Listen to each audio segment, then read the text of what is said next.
अहिलेको बेला नेपालमा trading, investment, share market, forex कमोडिटीले धेरै नै पपुलारिटी पाउँदैछ। यहाँ मान्छेहरू नि त्यत्तिकै इन्ट्रेस्टेड हुँदैछन्। यस फिल्डमा लागे त धेरै पैसा कमाइन्छ, बोरा बोरा पैसा कमाइन्छ भनेर यस्तो एक्सपेक्टेसन राखिन्छ। Share market, forex market, commodity market यसबाट राम्रो धनराशि कमाउन सकिन्छ, तर यसबाट पैसा कमाउनलाई धेरै कुराको नलेज हुनुपर्छ। नलेज भन्ने बित्तिकै बाइ सेल कहिले गर्ने भन्ने मात्रै होइन। हामीले नलेज लिने भनेपछि खालि मार्केट एनालाइसिस गर्न र बाइ सेल गर्न सिक्नलाई मात्र सोध्छौँ। एउटा बिजनेस कसैले गर्ने भनी सामान कसरी बनाउने, मार्केटिङ कसरी गर्ने, सबै कुरा एउटा बिजनेसम्यानलाई थाहा हुन्छ। तर पनि किन दिनै कुनै न कुनै बिजनेस बन्द हुँदैछ त? यसको कारण मनी म्यानेजमेन्ट, अनि management team, unfavourable market, lack of research, अन्य धेरै कुरा हुन सक्छन्।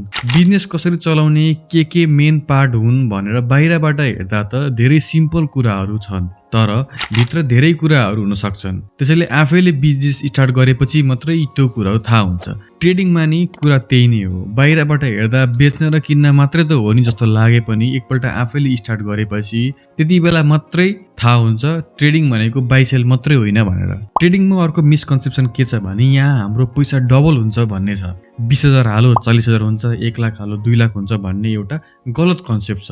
प्राय सबै ट्रेडरहरू नेप्से बुल हुँदा नै छिर्नु भएको हुन्छ। त्यसैले पैसा कमाउन केही गाह्रो छैन, पैसा डबल हुन्छ भन्ने त्यस्तो एउटा होप सबैलाई छ। तर मार्केट भनेको जहिले एउटै स्टेजमा हुँदैन, अप्स एन्ड डाउन भइरहेको छ। हामीले हरेक स्टेजमा कसरी मार्केटबाट पैसा निकाल्ने त्यो एउटा प्लान हुनुपर्छ, र यो आफैले एक्सपिरियन्स लिएपछि मात्रै थाहा हुन्छ। र फेरि त्यही कुरामा आउँ, प्राय सबैलाई ट्रेडिङबाट पैसा डबल हुन्छ भन्ने छ, तर ट्रेडिङ भनेको नि बिजनेस वा इन्भेस्टमेन्ट जस्तै हो। मैले कति ब्यालेन्सबाट स्टार्ट गर्छु, कति रिटर्न्स ल्याउन सक्छु, जस्तै 5%, 10% कति मैले पैसा कमाउन सक्छु भन्ने प्लान हुनुपर्छ। 1 लाख हालेको छु भने 2 लाख बनाउँछु भन्दा यो त एउटा गेमलिङ माइन्डसेट हो। 1 लाखबाट मैले मेरो प्लान अनुसार 10% 1 मन्थमा कमाउन सक्छु भन्नु चाहिँ एउटा ट्रेडिङ प्लान हो। त्यसैले पैसा डबल नहुने रहेछ र सानो सानो पर्सेन्ट एक्सपेक्ट गर्ने भनी त ब्यालेन्स धेरै चाहिन्छ यसबाट राम्रो पैसा कमाउनलाई। यही कारणले यो मार्केटमा जोसँग धेरै पैसा छ उसले मात्रै कमाउँछ। 10,000 20,000 हुनेले त्यो पैसा लस नै गर्छ, किनकि 10,000 20,000 हालेर त्यसलाई डबल गर्छु भनेर ट्रेडिङ गर्दा त्यो क्यापिटलको धेरै ठुलो भाग रिस्कमा राखिएको हुन्छ, र मार्केट नि अनप्रिडिक्टेबल भएकोले जुनै स्ट्राटेजीमा नि एउटा धेरै लामो ड्रडाउन फेज आउँछ, र त्यो फेज आउँदा त्यो 10,000 20,000 वाला ब्यालेन्स जिरो हुन्छ। र अब ठुलो एमाउन्टको ब्यालेन्स जसले महिनाको 10% एक्सपेक्ट गर्छ उसले आफ्नो ब्यालेन्सको निकै सानो पर्सेन्ट रिस्क गर्छ। उसले सानो पर्सेन्ट रिस्क गरेपछि त्यसबाट आउने रिटर्न वा रिवार्ड एमाउन्ट ह्युज नै हुन्छ ट्रेडिङ ब्यालेन्स ठुलो भएपछि। यहाँ चाहिँ धेरै लामो ड्रडाउन फेज आए पनि उसको ह्युज ब्यालेन्सको सानै भाग लस भइरहेको हुन्छ।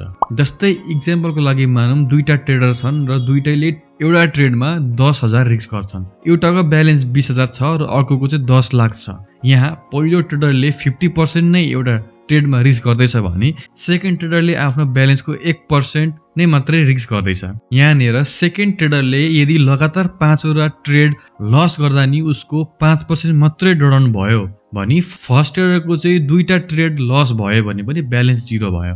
यही कारणले गर्दा सानो ट्रेडर्स वा रिटेल ट्रेडर्सहरू मध्ये 90% लसमा छन्, किनकि रिटेल ट्रेडर्सको ब्यालेन्स थोरै हुन्छ।